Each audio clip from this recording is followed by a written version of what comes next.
ओम शांति।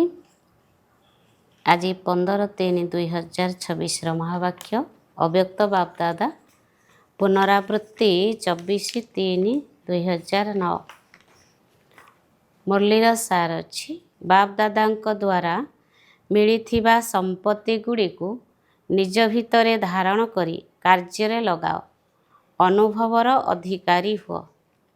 आज बापदादा चारिआडर सर्व संपत्ति को जमा करुथिबा संपन्न पिलामानकु देखुछंती। एथि सहित प्रत्येक संतान केते मात्रारे सर्व संपत्ति को जमा करिछंती तार फलाफल को मध्य देखिछंती। एमिति तो बापदादांक द्वारा बहुत अविनाशी संपत्ति प्राप्त होई सारिछि। सर्वप्रथमे बड़रू बड़ संपत्ति हेला ज्ञान रूपक धन, जहा आधार रे मुक्ति एवं जीवन मुक्ति प्राप्त हेउछि। पुरुणा देह एवं पुरुणा दुनिया ठारो मुक्त जीवन मुक्त स्थिति एवं मुक्तिधाम को जीवार अधिकार सबु पिलांकु प्राप्त होइछि। तेबे केवल ज्ञानर संपत्ति नुहे, ता सहित जोग रूपक संपत्ति मध्य मिलिछि, जहा द्वारा सर्वशक्ति गुड़िकर प्राप्ति हेउछि। ଏହା ସହିତ ଧାରଣା କରିବାର ମଧ୍ୟ ସମ୍ପତ୍ତି ମିଳିଛି, ଯେଉଁଥିରୁ ସର୍ବଗୁଣର ପ୍ରାପ୍ତି ହେଉଛି। ତା ସହିତ ସେବା ରୂପକ ସମ୍ପତ୍ତି ମଧ୍ୟ ମିଳିଛି, ଯାହା ଆଧାରରେ ଆଶୀର୍ବାଦର ସମ୍ପତ୍ତି ଏବଂ ଖୁସିର ସମ୍ପତ୍ତି ପ୍ରାପ୍ତ ହେଉଛି। ଏହା ସହିତ ସବୁଠାରୁ ବଡ଼ରୁ ବଡ଼ ସମ୍ପତ୍ତି ମିଳିଛି ବର୍ତ୍ତମାନ ସଙ୍ଗମ ଯୁଗର ସମୟ ରୂପକ ସମ୍ପତ୍ତି। କାହିଁକି ନା ସାରା କଳ୍ପ ଭିତରେ ଏହି ସଙ୍ଗମ ଯୁଗର ସମୟ ଏକ ଅମୂଲ୍ୟ ସମ୍ପତ୍ତି ଅଟେ। ଏହି ସଙ୍ଗମ ଯୋଗୀ ସମୟର ଗୋଟିଏ ଗୋଟିଏ ସଂକଳ୍ପ ବା ଗୋଟିଏ ଗୋଟିଏ ମୁହୂର୍ତ୍ତ ବହୁତ ଅମୂଲ୍ୟ ଅଟେ। କାହିଁକି ନା ସଙ୍ଗମ ସମୟରେ ହିଁ ବାପଦାଦାଙ୍କ ସହିତ ପିଲାମାନଙ୍କର ମଧୁର ମିଳନ ହେଉଛି। ଅନ୍ୟ କୌଣସି ବି ଯୁଗରେ ପରମାତ୍ମା ପିତା ଏବଂ ପରମାତ୍ମା ସନ୍ତାନମାନଙ୍କର ମିଳନ ହୋଇନଥାଏ। ଏହା ସହିତ ସଙ୍ଗମ ସମୟରେ ହିଁ ବାପଦାଦାଙ୍କ ଦ୍ୱାରା ସର୍ବସମ୍ପତ୍ତି ଗୁଡ଼ିକ ପ୍ରାପ୍ତ ହୋଇଥାଏ। ତେବେ ସମ୍ପତ୍ତିକୁ ଜମା କରିବା ସମୟ କେବଳ ସଙ୍ଗମ ଯୁଗ ହିଁ ଅଟେ, କାରଣ ଅନ୍ୟ କୌଣସି ବି ଯୁଗରେ ଜମା କରିବାର ଖାତା ବା ଜମା କରିବାର ବ୍ୟାଙ୍କ ହିଁ ନଥାଏ। କେବଳ ଏହି ଗୋଟିଏ ସଙ୍ଗମ ଯୁଗରେ ହିଁ ଯେତେ ସମ୍ପତ୍ତି ଜମା କରିବାକୁ ଚାହିଁବ ଜମା କରିପାରିବ। ଏବଂ ଏହି ସଙ୍ଗମ ସମୟର ଯେଉଁ ମହତ୍ଵ ରହିଛି ତାହା ହେଲା ଏହି ଗୋଟିଏ ଜନ୍ମରେ ଅନେକ ଜନ୍ମ ପାଇଁ ସମ୍ପତ୍ତି ଜମା କରିପାରିବ। ସେଥିପାଇଁ ଏହି ଛୋଟିଆ ଯୁଗଟିର ବହୁତ ମହତ୍ଵ ରହିଛି ଏବଂ ସମ୍ପତ୍ତି ଗୁଡ଼ିକ ମଧ୍ୟ ବାପଦାଦାଙ୍କ ଦ୍ୱାରା ସବୁ ପିଲାଙ୍କୁ ପ୍ରାପ୍ତ ହେଉଛି। ବାବା ତ ସମସ୍ତଙ୍କୁ ଦେଉଛନ୍ତି, କିନ୍ତୁ ସମ୍ପତ୍ତିକୁ ଜମା କରିବାର ପ୍ରତ୍ୟେକ ସନ୍ତାନ ନିଜ ନିଜର ପୁରୁଷାର୍ଥ ଅନୁସାରେ ହିଁ ଜମା କରୁଛନ୍ତି। ଦେବାବାଲା ବାବା ମଧ୍ୟ ଜଣେ ଏବଂ ସମସ୍ତଙ୍କୁ ଏକା ଭଳି ମଧ୍ୟ ଦେଉଛନ୍ତି ଏବଂ ଏକା ସମୟରେ ହିଁ ଦେଉଛନ୍ତି। କିନ୍ତୁ ଧାରଣା କରିବାରେ ଦେଖିବାକୁ ମିଳୁଛି ଯେ ସମସ୍ତଙ୍କର ନିଜ ନିଜର ପୁରୁଷାର୍ଥ ହିଁ ଆଧାର ଅଟେ। କାହିଁକି ନା ସମ୍ପତ୍ତିକୁ ଧାରଣ କରିବା ପାଇଁ ଗୋଟିଏ ହେଲା ନିଜର ପୁରୁଷାର୍ଥ ଦ୍ୱାରା ପ୍ରାରବ୍ଧ ଜମା କରିପାରିବ, ଦ୍ୱିତୀୟରେ ନିଜେ ସର୍ବଦା ସନ୍ତୁଷ୍ଟ ରହିବା ଏବଂ ସମସ୍ତଙ୍କୁ ସନ୍ତୁଷ୍ଟ କରିବା, ଅର୍ଥାତ୍ ସନ୍ତୁଷ୍ଟତାର ବିଶେଷତା ଦ୍ୱାରା ମଧ୍ୟ ସମ୍ପତ୍ତି ଜମା କରିପାରିବ ଏବଂ ତୃତୀୟରେ ସେବା ଦ୍ୱାରା ମଧ୍ୟ ଜମା କରିପାରିବ। କାହିଁକି ନା ସେବା ଆଧାରରେ ସର୍ବ ଆତ୍ମାକୁ ଖୁସିର ପ୍ରାପ୍ତି ହୋଇଥାଏ। ତେଣୁ ସେବା ଆଧାରରେ ଖୁସି ରୂପକ ସମ୍ପତ୍ତି ପ୍ରାପ୍ତ କରିପାରିବ। ତେଣୁ ନିଜର ପୁରୁଷାର୍ଥ ଏବଂ ସମସ୍ତଙ୍କୁ ସନ୍ତୁଷ୍ଟ କରିବାର ପୁରୁଷାର୍ଥ, ତୃତୀୟରେ ସେବାର ପୁରୁଷାର୍ଥ, ଏହି ତିନୋଟି ବିଧି ଦ୍ୱାରା ସମ୍ପତ୍ତି ଜମା କରିପାରିବ। ତେଣୁ ସମ୍ପତ୍ତି ଜମା କରିବା ପାଇଁ ବିଶେଷ କରି ସମସ୍ତଙ୍କ ସହିତ ସମ୍ବନ୍ଧ ସମ୍ପର୍କରେ ଆସିବାରେ ଗୋଟିଏ ହେଲା ନିମିତ୍ତ ଭାବ, ନିର୍ମାଣ ଭାବ, ନିଃସ୍ୱାର୍ଥ ଭାବ ଏବଂ ପ୍ରତ୍ୟେକ ଆତ୍ମାଙ୍କ ପ୍ରତି ଶୁଭ ଭାବନା ଏବଂ ଶୁଭ କାମନା ରଖିବା ଆବଶ୍ୟକ। ଯଦି ସେବା କ୍ଷେତ୍ରରେ ବା ସମ୍ବନ୍ଧ ସମ୍ପର୍କରେ ଏହିସବୁ ଅଛି, ତେବେ ପୁଣ୍ୟର ଖାତା ଏବଂ ଆଶୀର୍ବାଦର ଖାତା ବହୁତ ସହଜରେ ଜମା କରିପାରିବ। ଏବେ ବାବା ସମସ୍ତଙ୍କର ହିସାବ ଖାତା ବା ଚାର୍ଟକୁ ଦେଖୁଥିଲେ। ଜାଣିଛ ସେଥିରେ କ'ଣ ଦେଖିଲେ? ଚାରିଆଡ଼ର ପିଲାମାନଙ୍କ ଭିତରେ କ୍ରମାନ୍ୱୟ ହିସାବରେ ଥିବାର ଦେଖିଲେ। ବାବା ମଧ୍ୟ ଜଣେ, ଦେଉଛନ୍ତି ମଧ୍ୟ ଏକ ସମୟରେ, କିନ୍ତୁ ଜମା କରିବାରେ ଦୁଇ ପ୍ରକାରର ପିଲାମାନଙ୍କୁ ଦେଖିଲେ। କିଛି ପିଲା ତ ଜମା କରୁଥିବା ସମ୍ପତ୍ତିକୁ ଖାଇ ପିଇ ସମାପ୍ତ କରିଦେଉଛନ୍ତି। ଆଉ କିଛି ପିଲା ଜମା ମଧ୍ୟ କରୁଛନ୍ତି, ପୁଣି ଖର୍ଚ୍ଚ ମଧ୍ୟ କରୁଛନ୍ତି, କିନ୍ତୁ ଜମା କରିବା ଉପରେ ବିଶେଷ ଧ୍ୟାନ ଦେଇ ତାକୁ ବଢ଼ାଉଛନ୍ତି ମଧ୍ୟ। ତେବେ ସମ୍ପତ୍ତି ଗୁଡ଼ିକୁ ବୃଦ୍ଧି କରିବାର ସାଧନ କ'ଣ? ତାହା ହେଲା ଯେଉଁ ସବୁ ସମ୍ପତ୍ତି ଗୁଡ଼ିକୁ ମିଳିଛି ତାକୁ ସମୟ ଅନୁସାରେ ଆସୁଥିବା ପରିସ୍ଥିତି ହିସାବରେ କାର୍ଯ୍ୟରେ ଲଗାଇବା। ଯେଉଁମାନେ ତାକୁ କାର୍ଯ୍ୟରେ ଲଗାଉଛନ୍ତି, ନିଜର ସ୍ୱସ୍ଥିତି ଦ୍ୱାରା ପରିସ୍ଥିତିକୁ ବଦଳାଇ ପାରୁଛନ୍ତି, ସେଇମାନଙ୍କର ହିଁ ଜମା ହେଉଛି। କିନ୍ତୁ ଯେଉଁମାନେ ତାକୁ କାର୍ଯ୍ୟରେ ଲଗାଉନାହାନ୍ତି, ସେମାନଙ୍କର ଜମା ମଧ୍ୟ ହେଉନାହିଁ।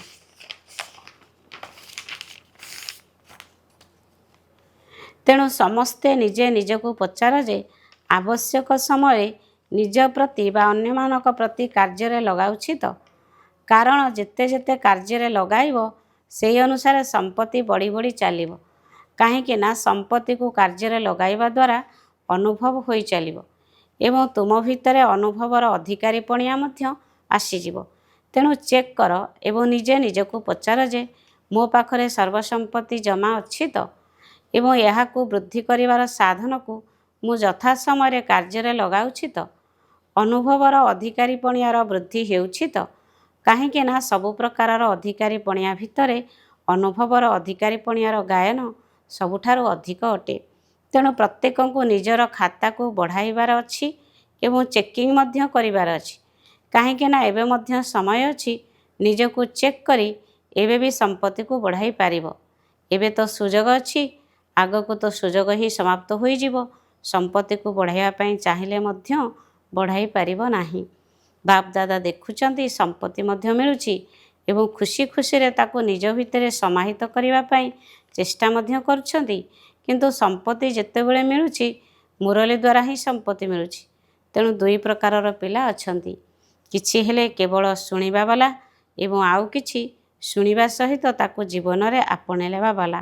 କେତେକ ପିଲା ମୁରଲିକୁ ଶୁଣି ବହୁତ ଖୁସି ହୋଇଯାଇଥାନ୍ତି, କିନ୍ତୁ ଶୁଣିବା ଏବଂ ନିଜ ଭିତରେ ସମାହିତ କରିନେବା ଦୁଇଟି ଭିତରେ ବହୁତ ଫରକ ରହିଛି। ତେଣୁ ସମାହିତ କରିବା ବାଲା ପିଲାମାନେ ଅନୁଭବୀ ହୋଇ ଚାଲିଥାନ୍ତି। କାହିଁକି ନା ଜୀବନରେ ଆପଣାଇ ନେବା ଅର୍ଥାତ୍ ବୁଦ୍ଧିରେ ଧାରଣ କରିଥିବା ଜ୍ଞାନ ସମୟ ଅନୁସାରେ କାର୍ଯ୍ୟରେ ଲଗାଇଥାନ୍ତି ଏବଂ ସମ୍ପତ୍ତିକୁ ବଢ଼ାଇ ଚାଲିଥାନ୍ତି। ଶୁଣିବା ବାଲା ପିଲାମାନେ କେବଳ ବର୍ଣ୍ଣନା କରିଥାନ୍ତି। ବହୁତ ଭଲ ଶୁଣାଇଲେ, ବାବା ବହୁତ ଭଲ କଥା କହିଲେ, କିନ୍ତୁ ତାକୁ ବୁଦ୍ଧିରେ ଧାରଣ କରିବା ବିନା ଜ୍ଞାନକୁ ଯଥା ସମୟରେ କାର୍ଯ୍ୟରେ ଲଗାଇ ପାରିବ ନାହିଁ। ତେଣୁ ତୁମେ ସମସ୍ତେ ନିଜକୁ ଚେକ୍ କର, ମୁଁ ସମାହିତ କରିବା ବାଲା ଅଟେ ତ? ଯଦି ଟିକିଏ ବି କମି ରହିଥିବ, ଭରପୁର ହୋଇ ନଥିବ, ତେବେ ନିଶ୍ଚିତ ହଲଚଲ ହେବ। ଯଦି ପୂର୍ଣ୍ଣ ରୂପରେ ସମାହିତ କରିନେଇଥିବ, ତେବେ ହଲଚଲ ହୋଇପାରିବ ନାହିଁ। ସେଥିପାଇଁ ଆଜି ବାପ ଦାଦା ସମସ୍ତଙ୍କର ସମ୍ପତ୍ତିର ଜମା ଖାତାକୁ ଚେକିଂ କରିଥିଲେ। ତେବେ ଶୁଣାଇଲୁ ନା, ଦୁଇ ପ୍ରକାରର ପିଲା ଅଛନ୍ତି। ଏବେ ସମସ୍ତେ ନିଜ ନିଜକୁ ଚେକ୍ କର, ମୁଁ କିଏ?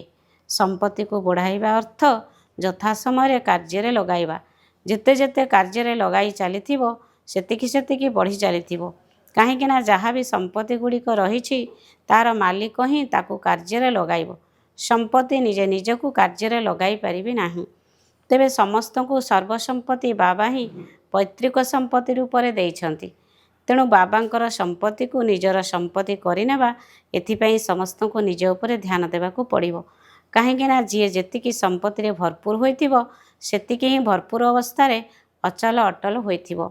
ତେଣୁ ବାପ ଦାଦା ଚାହୁଁଛନ୍ତି ଯେ ମୋର ପ୍ରତ୍ୟେକ ସନ୍ତାନ ସମ୍ପନ୍ନ ହୋଇଯାଆନ୍ତୁ, କମ୍ ନ ହୁଅନ୍ତୁ। କାହିଁକି ନା ବାବାଙ୍କ ଦ୍ୱାରା ଅବିନାଶୀ ଖାତା ଜମା ହେବାର ସୁଯୋଗ କେବଳ ଏବେ ହିଁ ମିଳୁଛି। ସେଥିପାଇଁ କୁହାଯାଇଛି ଯେ ଏବେ ନୁହେଁ ତ କେବେ ନୁହେଁ। ଏହା କେବଳ ସଙ୍ଗମ ସମୟ ପାଇଁ ହିଁ ଗାୟନ ହେଉଛି। ଭବିଷ୍ୟତରେ ତ ଯାହା ଜମା କରିଥିବ, ତା'ର ଫଳ ହିଁ ପ୍ରାପ୍ତ କରିବ। କିନ୍ତୁ ପ୍ରାପ୍ତିର ସମୟ କେବଳ ଏବେ ହିଁ ଅଟେ। ତେଣୁ ସମସ୍ତଙ୍କୁ ନିଜର ଖାତାକୁ ଦେଖିବାର ଅଛି। ଯାହାର ଭଣ୍ଡାର ଯେତିକି ଭରପୁର ହୋଇଥିବ, ତା'ର ନୟନରୁ, ଚାଲିଚଳନରୁ ଏବଂ ଚେହେରାରୁ ହିଁ ଜଣାପଡ଼ିବ। ତା'ର ଚାଲିଚଳନ ଏବଂ ଚେହେରା ଏପରି ଲାଗିବ ଯେପରି ପୂର୍ଣ୍ଣ ପ୍ରସ୍ଫୁଟିତ ଗୋଲାପ ଫୁଲ ଅଟେ। ତେଣୁ ବାପଦାଦା ପ୍ରତ୍ୟେକଙ୍କର ଚାଲିଚଳନ ଏବଂ ଚେହେରା ଦ୍ୱାରା ଦେଖିଥାନ୍ତି ଯେ ଇଏ କେତେ ହର୍ଷିତ ଏବଂ କେତେ ଖୁସିବାସିଆ ସ୍ଥିତିରେ ରହୁଛି। ନୟନ ଦ୍ୱାରା ଆତ୍ମିକ ଭାବ, ଚେହେରା ଦ୍ୱାରା ସ୍ମିତହାସ୍ୟ ଏବଂ କର୍ମ ଦ୍ୱାରା ପ୍ରତ୍ୟେକ ଗୁଣ ସମସ୍ତଙ୍କୁ ଅନୁଭବ ହେଉଛି ତ? ଏବେ ସମସ୍ତେ ନିଜ ନିଜକୁ ଚେକ୍ କର। ବାପଦାଦାଙ୍କର ପ୍ରତ୍ୟେକ ସନ୍ତାନ ପ୍ରତି ଏହି ଶୁଭଭାବନା ରହିଛି ଯେ ପ୍ରତ୍ୟେକ ସନ୍ତାନ ଅନେକ ଆତ୍ମାକୁ ଏହିଭଳି ସର୍ବସମ୍ପତ୍ତିରେ ସମ୍ପନ୍ନ କରିଦିଅନ୍ତୁ। ଆଜି ବିଶ୍ୱର ଆତ୍ମାମାନେ ସମସ୍ତେ ଏହି କଥା ଚାହୁଁଛନ୍ତି ଯେ କିଛି ନା କିଛି ଆଧ୍ୟାତ୍ମିକ ଶକ୍ତି ମିଳିଯାଉ। ନୟନ ଦ୍ୱାରା ଆତ୍ମିକ ଭାବ, ଚେହେରା ଦ୍ୱାରା ସ୍ମିତହାସ୍ୟ ଏବଂ କର୍ମ ଦ୍ୱାରା ପ୍ରତ୍ୟେକ ଗୁଣ ସମସ୍ତଙ୍କୁ ଅନୁଭବ ହେଉଛି ତ? ଏବେ ସମସ୍ତେ ନିଜ ନିଜକୁ ଚେକ୍ କର। ବାପଦାଦାଙ୍କର ପ୍ରତ୍ୟେକ ସନ୍ତାନ ପ୍ରତି ଏହି ଶୁଭଭାବନା ରହିଛି ଯେ ପ୍ରତ୍ୟେକ ସନ୍ତାନ ଅନେକ ଆତ୍ମାକୁ ଏହିଭଳି ସର୍ବସମ୍ପତ୍ତିରେ ସମ୍ପନ୍ନ କରିଦିଅନ୍ତୁ।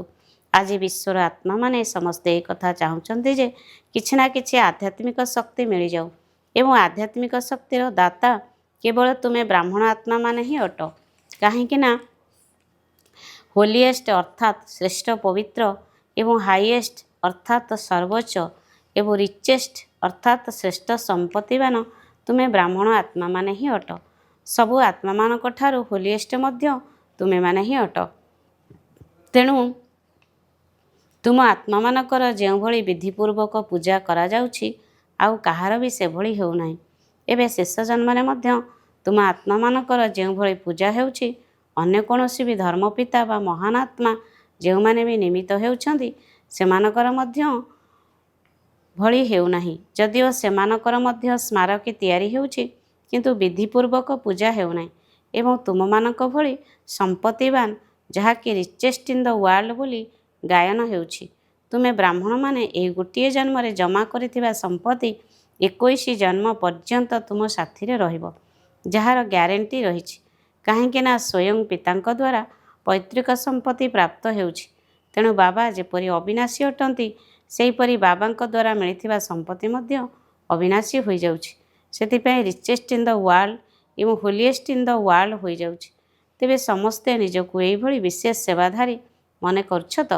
ଆଜିର ସମୟ ଅନୁସାରେ ବିଶ୍ୱର ଆତ୍ମାମାନଙ୍କୁ କେଉଁ ଜିନିଷର ଆବଶ୍ୟକତା ରହିଛି ଜାଣିଛ ତ? ଆଜି ବିଶ୍ୱକୁ ଖୁସି, ଶକ୍ତି ଏବଂ ସ୍ନେହର ଆବଶ୍ୟକତା ରହିଛି। ସମସ୍ତେ ଆତ୍ମିକ ସ୍ନେହ ଚାହୁଁଛନ୍ତି। ତେଣୁ ତୁମେ ବ୍ରାହ୍ମଣ ଆତ୍ମାମାନେ ଏବେ ସମୟ ଅନୁସାରେ ଦାତା ହୁଅ। ମନର ସଂକଳ୍ପ ଦ୍ୱାରା ଶକ୍ତିର ଦାନ କର, ବାଣୀ ଦ୍ୱାରା ଜ୍ଞାନର ଦାନ କର ଏବଂ କର୍ମ ଦ୍ୱାରା ଗୁଣର ଦାନ କର। ବ୍ରହ୍ମା ବାବା ଅନ୍ତିମ ସମୟରେ 3ଟି ଶବ୍ଦ ସବୁ ପିଲାଙ୍କୁ ଉପହାର ରୂପରେ ଦେଇଥିଲେ, ମନେ ଅଛି ନା? ତେବେ ଏହି 3ଟି ଯାକ ଶବ୍ଦକୁ ଯଦି ସେବାରେ ଲଗାଇବ ତାହେଲେ ବହୁତ ଆତ୍ମାକୁ ସନ୍ତୁଷ୍ଟ କରିପାରିବ। ସେହି 3ଟି ଶବ୍ଦ ହେଲା ନିରାକାରୀ, ନିରହଙ୍କାରୀ ଏବଂ ନିର୍ବିକାରୀ। ତେଣୁ ସଂକଳ୍ପ ଦ୍ୱାରା ନିରାକାରୀ, ବାଣୀ ଦ୍ୱାରା ନିରହଙ୍କାରୀ ଏବଂ କର୍ମ ଦ୍ୱାରା ନିର୍ବିକାରୀ ହୁଅ। ଏହି 3ଟି ଯାକ ଶବ୍ଦକୁ ସେବାରେ ଲଗାଅ। ଏବେ ବିଶ୍ୱକୁ ତୁମମାନଙ୍କର ଶକ୍ତି ଦ୍ୱାରା ଟିକିଏ ଆନ୍ତରିକ ଆନନ୍ଦ ତଥା ସୁଖର ପ୍ରାପ୍ତି ହେବା ଦରକାର। କାରଣ ସମସ୍ତେ ନିରାଶ ହୋଇଗଲେଣି ଏବଂ ତୁମେମାନେ ହିଁ ସାରା ବିଶ୍ୱ ପାଇଁ ଆଶାର ତାରକା ଅଟ। ଏବଂ ବାପଦାଦା ସବୁ ପିଲାଙ୍କୁ ନିଜର ଆଶାର ତାରକା ରୂପରେ ମଧ୍ୟ ଦେଖୁଛନ୍ତି। କେବଳ ଭରସାର ତାରକା ନୁହେଁ କିନ୍ତୁ ସବୁ ଆଶାକୁ ପୂର୍ଣ୍ଣ କରୁଥିବା ଆଶାର ତାରକା ମଧ୍ୟ ଅଟ। ତେବେ ବାପଦାଦାଙ୍କ ପାଖରେ ପିଲାମାନଙ୍କର ସ୍ନେହ ସଦାସର୍ବଦା ପହଞ୍ଚିବାରେ ଲାଗିଛି। ଏବଂ ସବୁଠାରୁ ସହଜ ପୁରୁଷାର୍ଥ କ'ଣ? ପୁରୁଷାର୍ଥ ତ ଭିନ୍ନ ଭିନ୍ନ ପ୍ରକାରର ଅଛି କିନ୍ତୁ ସବୁଠାରୁ ସହଜ ପୁରୁଷାର୍ଥ ହେଲା ସ୍ନେହ। ସ୍ନେହରେ ମେହନତ ମଧ୍ୟ ମୋହବତ ଅର୍ଥାତ୍ ପ୍ରେମରେ ରୂପାନ୍ତରିତ ହୋଇଯାଏ। ତେଣୁ ବାବାଙ୍କର ସ୍ନେହୀ ହେବା ଅର୍ଥ ସହଜ ପୁରୁଷାର୍ଥ କରିବା। ସ୍ନେହ କରିବାରେ ତ ତୁମେମାନେ ନିଜକୁ ସ୍ନେହୀ ଆତ୍ମା ମନେ କରୁଛ, କେବେ କେବେ ବାଲା ନୁହେଁ, ସଦା ସ୍ନେହୀ। ଯେଉଁମାନେ ନିଜକୁ ସର୍ବଦା ସ୍ନେହର ସାଗରରେ ସମାହିତ ହୋଇଥିବାର ମନେ କରୁଛନ୍ତି, ସବୁବେଳେ ବୁଡ଼ି ରହିବା ବାଲା, ବୁଡ଼ ପକାଇ ଉଠି ଆସିବା ବାଲା ନୁହେଁ, ପୁରା ବୁଡ଼ି ରହିବା ବାଲା। ଯେଉଁମାନେ ନିଜକୁ ଏହିଭଳି ମନେ କରୁଛନ୍ତି ସେମାନେ ହାତ ଉଠାଅ। କ'ଣ ସଦା ତ? ଏବେ ସଦା ଶବ୍ଦ ଉପରେ ବିଶେଷ ଧ୍ୟାନ ଦିଅ। ହାତ ଉଠାଅ। ସଦା ସଦା। ହାତ ତ ଭଲ ଉଠାଉଛ। ବାପଦାଦା ମଧ୍ୟ ତୁମର ହାତ ଉଠାଇବା ଦେଖି ଖୁସି ହେଉଛନ୍ତି। କାହିଁକି ନା ସାହସ ତ ରଖିଛ। ଯଦି କିଛି କମି ମଧ୍ୟ ହୋଇଯିବ ତେବେ ମନେ ତ ପଡ଼ିବ ଯେ ମୁଁ ହାତ ଉଠାଇଥିଲି। କାହିଁକି ନା ବାପଦାଦାଙ୍କର ସବୁ ପିଲାଙ୍କ ପ୍ରତି ଅତି ସ୍ନେହ ରହିଛି। କାହିଁକି ଜାଣିଛ? କାହିଁକିନା ବାପଦାଦା ଜାଣିଛନ୍ତି ଯେ ଏହି ଆତ୍ମାମାନେ ଅନେକ ଥର ସ୍ନେହୀ ହୋଇଛନ୍ତି, ଏବେ ମଧ୍ୟ ହେଉଛନ୍ତି ଏବଂ ସବୁ କଳ୍ପରେ ଏହି ଆତ୍ମାମାନେ ହିଁ ସ୍ନେହୀ ହେବେ। କ'ଣ ନିଶା ଅଛି ତ? ଖୁସି ଅଛି ତ ଯେ ଆମେମାନେ ହିଁ ପ୍ରତିକଳ୍ପର ଅଧିକାରୀ ଆତ୍ମା ଅଟୁ? ବାପଦାଦା ଏହିଭଳି ଅଧିକାରୀ ଆତ୍ମାମାନଙ୍କୁ ଦେଖି ଆନ୍ତରିକ ଆଶୀର୍ବାଦ ଦେଉଛନ୍ତି। ସର୍ବଦା ଅକ୍ଳାନ୍ତ ହୋଇ ଉଡ଼ିଚାଲ। କେବେ ବି ଯଦି କୌଣସି ପ୍ରକାରର ପରିସ୍ଥିତି ଆସୁଛି ତେବେ ନିଜର ସ୍ୱସ୍ଥିତିକୁ ତଳ ଉପର କର ନାହିଁ। ସ୍ୱସ୍ଥିତି ନିକଟରେ ପରିସ୍ଥିତି କିଛି ବି କରିପାରିବ ନାହିଁ। ଆଚ୍ଛା, ପ୍ରଥମ ଥର ପାଇଁ କେଉଁମାନେ ଆସିଛନ୍ତି ସେମାନେ ହାତ ଉଠାଅ। ବହୁତ ଆସିଛନ୍ତି। ବାପଦାଦା ପ୍ରତ୍ୟେକ ସନ୍ତାନ ଉପରେ ଗର୍ବ କରୁଛନ୍ତି। ବାହା ମୋର ସନ୍ତାନମାନେ ବାହା। ଯେପରି ତୁମେମାନେ ମନ ଭିତରେ ଗୀତ ଗାଉଛ ନା, ବାହା ବାବା ବାହା, ମେରା ବାବା ବାହା ର ଗୀତ ଆପେ ଆପେ ବାଜୁଛି, ସେହିପରି ବାବା ମଧ୍ୟ ପିଲାମାନଙ୍କ ପାଇଁ ଏହି ଗୀତ ଗାଉଛନ୍ତି ଯେ ବାହା ମୋର ପ୍ରତ୍ୟେକ ସନ୍ତାନ ବାହା। କାହିଁକିନା ବାବାଙ୍କୁ ମଧ୍ୟ ଗୋଟିଏ କଳ୍ପ ପରେ ତୁମେମାନେ ମିଳିଛ ଏବଂ ତୁମେ ସମସ୍ତେ ବିଶ୍ୱ ସମ୍ମୁଖରେ ମହାନ ଅଟ। ତେଣୁ ବାବା ମଧ୍ୟ ଏହି ଗୀତ ଗାଉଛନ୍ତି ଯେ ବାହା ପିଲାମାନେ ବାହା, ବାହା ବାବା ବାହା ଅଟ ନା, ବାହା ବାହା ପିଲାମାନେ ଅଟ ନା, ବାହା ବାହା ପିଲାମାନେ ହାତ ଉଠାଅ। ତେଣୁ ସର୍ବଦା ଏହି କଥା ମନେ ରଖ ଯେ ଆମେ ବାହା ବାହା ସନ୍ତାନ ଅଟୁ। ଯଦିଓ ସମସ୍ତେ ପୁରୁଷାର୍ଥୀ ଅଟ କିନ୍ତୁ ବାହା ବାହା ସନ୍ତାନ ଅଟ। ବାବାଙ୍କର ବାହା ବାହା ସନ୍ତାନମାନେ ବାବାଙ୍କର ସାଥିରେ ହିଁ ଘରକୁ ଯିବେ, ରହିତ ଯିବ ନାହିଁ ନା। ବାବା ତ କହୁଛନ୍ତି ସମସ୍ତଙ୍କୁ ସ୍ନେହ ରୂପକ କୋଳରେ ବସାଇ ସାଥିରେ ନେଇଯିବି। ସେଥିପାଇଁ ପ୍ରସ୍ତୁତ ଅଛ ତ? ରାସ୍ତାରେ ଅଟକି ଯିବ ନାହିଁ ତ? ସାଥିରେ ହିଁ ଯିବ। କାହିଁକିନା ତୁମେମାନେ ପ୍ରତିଜ୍ଞା କରିଛ, ତେଣୁ ପ୍ରତିଜ୍ଞାକୁ ପାଳନ କରିବା ବାଲା ଅଟ। ଏବେ ବାପଦାଦା ଏହି କଥା ଚାହୁଁଛନ୍ତି ଯେ ନିଜର ଫରିସ୍ତା ସ୍ୱରୂପକୁ ଜାଗ୍ରତ କର। ଚାଲିବା ବୁଲିବା ସମୟରେ ଫରିସ୍ତା ପୋଷାକଧାରୀ ସ୍ୱରୂପର ଅନୁଭବ କରାଅ। ବାପଦାଦା ତ ଡ୍ରିଲର ଜ୍ଞାନ ଶୁଣାଇଛନ୍ତି ନା। ବସ୍ତ୍ର ବଦଳାଇବାର ଅଭ୍ୟାସ ତ ଅଛି ନା। ଯେପରି ଶରୀରର ଡ୍ରେସ୍ ବଦଳାଉଛ, ସେପରି ଆତ୍ମାର ଫରିସ୍ତା ସ୍ୱରୂପକୁ ବାରମ୍ବାର ଅନୁଭବ କର। କ'ଣ ଫରିସ୍ତା ଡ୍ରେସ୍ ପସନ୍ଦ ତ? ଯେପରି ବ୍ରହ୍ମା ବାବା ଅବ୍ୟକ୍ତ ଫରିସ୍ତା ରୂପରେ ବତନରେ ବସିଛନ୍ତି, ସେହିପରି ତୁମେମାନେ ମଧ୍ୟ ନିଜର ପିତାଙ୍କ ଭଳି ଚାଲିବା ବୁଲିବା ସମୟରେ ଫରିସ୍ତା ରୂପରେ ନିଜକୁ ଅନୁଭବ କର। କାହିଁକିନା ଫରିସ୍ତା ସ୍ୱରୂପ ହେଲେ ଯାଇ ଦେବତା ହେବ। ବୁଲିବା ସମୟରେ ଫରିସ୍ତା ରୂପରେ ନିଜକୁ ଅନୁଭବ କର, କାହିଁକିନା ଫରିସ୍ତା ସ୍ୱରୂପ ହେଲେ ଯାଇ ଦେବତା ହେବ। ଯେପରି ବାବାଙ୍କର ତିନୋଟି ରୂପକୁ ମନେ ରଖିଛ ନା, ପିତା, ଶିକ୍ଷକ ଏବଂ ସଦ୍ଗୁରୁ, ସେହିପରି ତୁମେମାନେ ମଧ୍ୟ ନିଜର ତିନି ରୂପକୁ ମନେ ପକାଅ। ବ୍ରାହ୍ମଣରୁ ଫରିସ୍ତା ଏବଂ ଫରିସ୍ତାରୁ ଦେବତା। ଏହି ତିନୋଟି ରୂପ ପକ୍କା ଅଟେ ନା। କେବେ ବ୍ରାହ୍ମଣର ଡ୍ରେସ୍ ପିନ୍ଧିଦିଅ, କେବେ ଫରିସ୍ତାର, କେବେ ଦେବତାର ଡ୍ରେସ୍ ପିନ୍ଧ। ଏହି ତିନୋଟି ରୂପରେ ସ୍ଥିତ ହେବା ଦ୍ୱାରା ସ୍ୱତଃ ହିଁ ତ୍ରିକାଳଦର୍ଶୀର ଆସନ ଉପରେ ବସି ସାକ୍ଷୀ ହୋଇ ପ୍ରତ୍ୟେକ କାର୍ଯ୍ୟ କରିଚାଲିବ। ତେଣୁ ସମସ୍ତଙ୍କଠାରୁ ବାପଦାଦା ଏହି କଥା ଚାହୁଁଛନ୍ତି ଯେ ସର୍ବଦା ବାବାଙ୍କ ସାଥିରେ ରୁହ, ଏକୁଟିଆ ହୁଅ ନାହିଁ। ଯଦି ସାଥିରେ ରହିବ ତେବେ ସାଥିରେ ହିଁ ଯିବ। ଯଦି କେବେ କେବେ ସାଥିରେ ରହିବ ତେବେ ସାଥିରେ କିପରି ଯିବ? କାରଣ ସ୍ନେହୀ ସ୍ନେହୀକୁ କେବେ ବି ଭୁଲି ପାରିବ ନାହିଁ। ତେଣୁ ସାରାଦିନ ଏହି ଅଭ୍ୟାସ କରୁଥାଅ। ଏବେ ବ୍ରାହ୍ମଣ, ଏବେ ଫରିସ୍ତା, ଏବେ ଦେବତା। ଆଚ୍ଛା, ଚାରିଆଡ଼ର ସବୁ ପିଲାମାନଙ୍କୁ ଯେଉଁମାନେ କି ସର୍ବଦା ସମ୍ପତ୍ତିରେ ଭରପୁର ଅଟନ୍ତି, ସର୍ବଦା ନିଜର ଚାଲିଚଳନ ଏବଂ ଚେହେରା ଦ୍ୱାରା ସେବାଧାରୀ ଅଟନ୍ତି, କାହିଁକିନା ତୁମେ ସମସ୍ତେ ପ୍ରତିଜ୍ଞା କରିଛ ଯେ ଆମେ ବିଶ୍ୱ ପରିବର୍ତ୍ତକ ହୋଇ ବିଶ୍ୱର ପରିବର୍ତ୍ତନ କରିବୁ। ତେଣୁ ଚାଲିବା ବୁଲିବା ସମୟରେ ମଧ୍ୟ ସେବାଧାରୀ ରୂପରେ ସେବାରେ ତତ୍ପର ରହୁଛ। ଏହିଭଳି ସମସ୍ତ ବିଶ୍ୱ ପରିବର୍ତ୍ତକ, ବିଶ୍ୱ ସେବାଧାରୀ ପିଲାମାନଙ୍କୁ ସମସ୍ତଙ୍କୁ ବାବାଙ୍କର ସମ୍ପତ୍ତି ଗୁଡ଼ିକରେ ଭରପୁର କରୁଥିବା ବାପଦାଦାଙ୍କର ଚାରିଆଡ଼ର ପିଲାମାନଙ୍କୁ ବାପଦାଦାଙ୍କର ସ୍ନେହ ସମ୍ପନ୍ନ ଶୁଭେଚ୍ଛା ତଥା ଆନ୍ତରିକ ଆଶୀର୍ବାଦ ଏବଂ ନମସ୍ତେ। ରୁହାନୀ ପିଲାମାନଙ୍କର ରୁହାନୀ ବାପଦାଦାଙ୍କୁ ନମସ୍ତେ ନମସ୍ତେ ନମସ୍ତେ। ଆଜିର ବରଦାନ। ମାଷ୍ଟର ତ୍ରିକାଳଦର୍ଶୀ ହୋଇ ପ୍ରତ୍ୟେକ କର୍ମ ଯୁକ୍ତିଯୁକ୍ତ ଭାବରେ କରୁଥିବା କର୍ମ ବନ୍ଧନ ମୁକ୍ତ ଭବ। ମାଷ୍ଟର ତ୍ରିକାଳଦର୍ଶୀ ହୋଇ ପ୍ରତ୍ୟେକ କର୍ମ ଯୁକ୍ତିଯୁକ୍ତ ଭାବରେ କରୁଥିବା କର୍ମ ବନ୍ଧନ ମୁକ୍ତ ଭବ। ଯାହା ବି ସଂକଳ୍ପ, ବାଣୀ ବା କର୍ମ କରୁଛ ତାକୁ ମାଷ୍ଟର ତ୍ରିକାଳଦର୍ଶୀ ହୋଇ କର, ଯାହାଦ୍ୱାରା କୌଣସି କର୍ମ ବ୍ୟର୍ଥ ବା ଅନର୍ଥ ହୋଇପାରିବ ନାହିଁ। ତ୍ରିକାଳଦର୍ଶୀ ଅର୍ଥାତ୍ ସାକ୍ଷୀପଣିଆର ସ୍ଥିତିରେ ସ୍ଥିତ ହୋଇ କର୍ମର ଗୁହ୍ୟ ଗତିକୁ ଜାଣି କର୍ମେନ୍ଦ୍ରିୟମାନଙ୍କ ଦ୍ୱାରା କର୍ମ କରାଅ। ତାହେଲେ କେବେ ବି କର୍ମର ବନ୍ଧନରେ ବାନ୍ଧି ହେବ ନାହିଁ। ପ୍ରତ୍ୟେକ କର୍ମ କରି ମଧ୍ୟ ବନ୍ଧନମୁକ୍ତ କର୍ମାତୀତ ସ୍ଥିତିର ଅନୁଭବ କରିଚାଲିବ। ସ୍ଲୋଗାନ। ଯେଉଁମାନଙ୍କ ଭିତରେ ବିନାଶୀ ଇଚ୍ଛାଗୁଡ଼ିକର ଅବିଦ୍ୟା ରହିଛି ସେଇମାନେ ହିଁ ମହାନ ସମ୍ପତ୍ତିବାନ ଅଟନ୍ତି। ଯେଉଁମାନଙ୍କ ଭିତରେ ବିନାଶୀ ଇଚ୍ଛାଗୁଡ଼ିକର ଅବିଦ୍ୟା ରହିଛି ସେଇମାନେ ହିଁ ମନର ମହାନ ସମ୍ପତ୍ତିବାନ ଅଟନ୍ତି। ଅବ୍ୟକ୍ତ ଇସାରା। ନିଶ୍ଚୟର ମୂଳଦୁଆକୁ ମଜବୁତ କରି ସର୍ବଦା ନିର୍ଭୟ ଏବଂ ନିଶ୍ଚିନ୍ତ ରୁହ। ଯେପରି ପହରା ଦେଉଥିବା ଚୌକିଦାର ଯଦି ଅସ୍ତ୍ରଧାରୀ ହୋଇଥିବ ଏବଂ ତାର ନିଶ୍ଚୟ ଥିବ ଯେ ମୋର ଅସ୍ତ୍ର ଶତ୍ରୁକୁ ଘଉଡ଼ାଇ ଦେଇପାରିବ ବା ହରାଇ ଦେଇପାରିବ, ତେବେ ସେ କେତେ ନିର୍ଭୟ ହୋଇ ରହିଥାଏ। ସେହିପରି ତୁମମାନଙ୍କ ପାଖରେ ମଧ୍ୟ ସର୍ବଶକ୍ତି ରୂପକ ଅସ୍ତ୍ରଶସ୍ତ୍ର ସଦାସର୍ବଦା ସାଥିରେ ଅଛି। କେବଳ ଆବାହନ କର ଅର୍ଥାତ୍ ମାଲିକ ହୋଇ ଆଦେଶ ଦିଅ, ତେବେ ଦେଖିବ ସଫଳତା ହୋଇକରି ରହିଛି। ଆଚ୍ଛା, ଓମ୍ ଶାନ୍ତି।